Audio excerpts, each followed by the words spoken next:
আমাকে কি বুঝাবেন আপনারা? আমি তো দুনিয়ার কোনায় কোনায় যেখানে সাহাবীদের কবর আছে দেখা ফেলছি।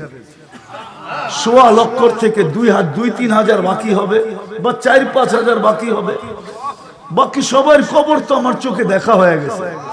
আমাকে কি বুঝাবেন যে সাহাবী কই শুয়ে আছে? আমি তো চিৎকার দিতে দিতে 10 বছর হয়ে গেছে। আমার মাটির নিচেও তো সাহাবী ঘুমায় আছে। আমার জাতিকে তো আমি আজ পর্যন্ত বুঝাইতে পারি না। এই মাটির নিচে 2 সাহাবী ঘুমানো আছে, বাংলার মাটির নিচে। একজনের নাম কাসেম ইবনে হুযায়ফা, একজনের নাম উরওয়া ইবনে সাসা। 2 জনই মাটির নিচে ঘুমায় আছে। এখন কিয়ামতের দিন উঠবে ইনশাআল্লাহ। ওনারা আগে থাকবে, আমরা পিছে থাকবো।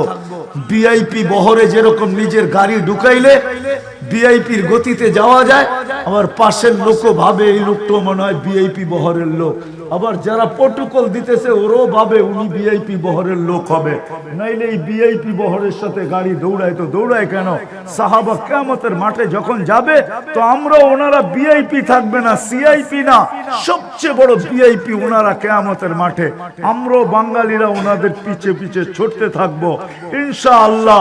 হইতে পারে ফেরেশতা ভাববে এরা এদের দলে পার হয়ে যাবে। এইভাবে সাদা সিধা বাঙালি এইভাবে পার হয়ে যাবে ইনশাআল্লাহ। 2 সাহাবী তো এখানেও শুয়ে আছে। পেটে ভাত ছিল না, ভাতের জায়গায় পাথর বাঁধা ছিল। কারো আঙ্গুল উঠানোর সাহস হয় না। আজকে কেন আঙ্গুল উঠায়? কেন নির্যাতিত? একটু ভাবেন না। আজকে আসেন না, ফিরে আসি। তো কথার শুরু যেটা, আল্লাহর 3টা দাবি পুরা করে যেতে হবে, নাইলে জীবন কাটা যাবে বটে, কিন্তু করবে না। কি কাটাইতে চান না করতে চান? হ্যাঁ, করতে চান, তাইলে কিছু পাওয়া যাবে, নাইলে পাওয়া যাবে না। দুনিয়ার হাজারো কবর আমাকে কাঁদাইছে, আরো যতদিন বেঁচে থাকবো ঘুরতে থাকবো, কাঁদতে থাকবো। নাইলে বেলালের কবর আমাকে, বেলালের কবর তো কবর, বাড়ি আমাকে কোনোদিন কাঁদাইতো না। আমি 6 বার বেলাল রাদিয়াল্লাহু তাআলা আনহুর বাড়ি দেখছি, 6 বার আমি রাবিয়ার বাড়ি দেখছি।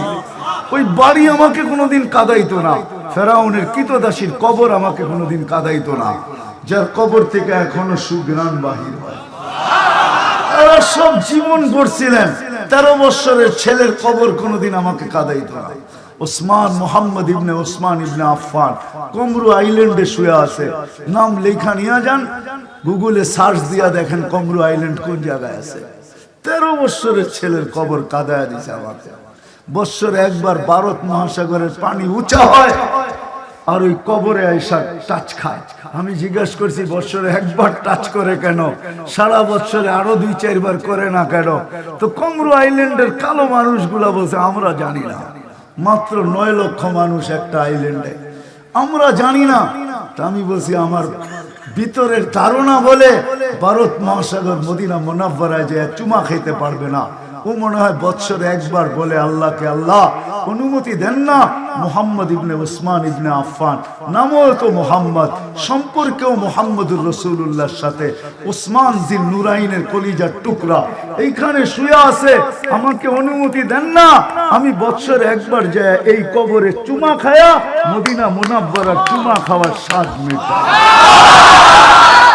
ভারত মহাসাগর যদি স্বাদ মিটাইতে পারে, তাহলে যারা উম্মত হলো এরা কেন স্বাদ মিটাবে না?